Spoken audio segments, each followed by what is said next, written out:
second year students. Today I shall be giving you a general lecture on Lord of the Flies written by William Golding. William Golding, as you know, he received Nobel Prize in 1954, and this particular novel, though just like an Animal Farm by George Orwell, on the literal level you find it is a story about animals and farm, and even a layman can easily understand it. But in the same way, this particular novel, Lord of the Flies, on the literal level, it's a story about shipwrecked boys who are suddenly they happen to be on an uninhabited island, and from there on they are struggling to survive, and without the command of their elders, without the guardianship of the elders, what are the problems they are confronting, what happens. So on literal level, and if you see the profundity of the novel, there is a lot of underlying meaning, because William Golding himself, to some extent he was losing with the Cold War and with the nuclear war and the threatenings of the nuclear war against each other, these English countries. So he was losing faith in humanity. So this particular novel, it's there are so many levels. You find symbolism, you find satire, you find there are so many underlying meanings. So here also, in a way, it's a satire on the people who are struggling for power.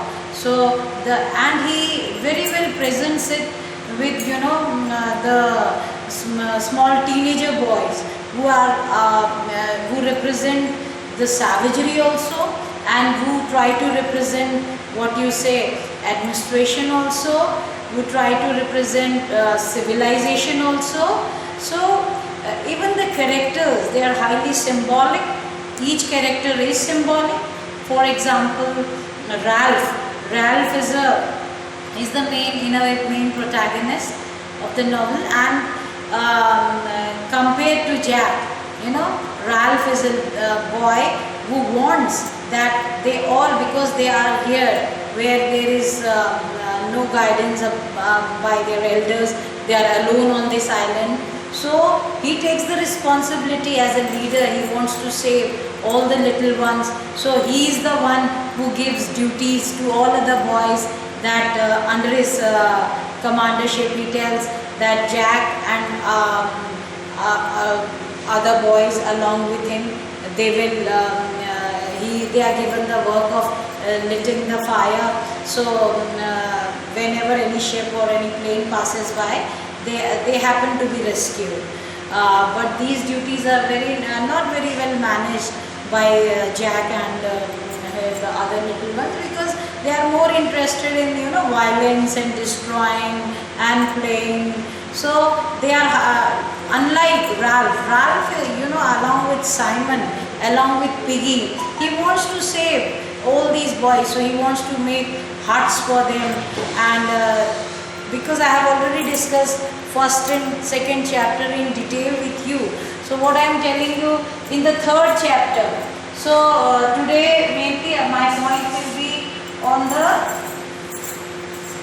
focus even on the third chapter.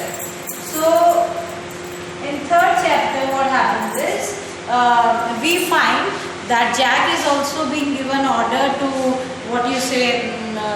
he has to support Ralph, Simon in making huts.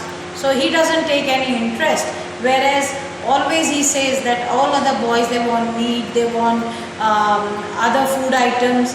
So he always makes an excuse that he is more interested in preparing the meat for boys. So he has to kill, he has to go for hunting. So Jack, he is more towards savagery, he is more towards violence, whereas Ralph is a very good leader. He like elders, he wants to safeguard all the little ones, so he's making huts for them. And what happens in the same chapter, Simon along with the little boys who are called the little ones in the novel, so they happen to go to a remote part of the jungle, and they happen to find there many fruit trees, flowers. So Simon, he goes beyond, and in the after that he is not found, and in a way he is rather killed by the violent ones. So from here, from the 3rd chapter itself, we find that there is a lot of conflict between Jack, Jack who represents the civilization, even Simon, and even Piggy, whereas Ralph who represents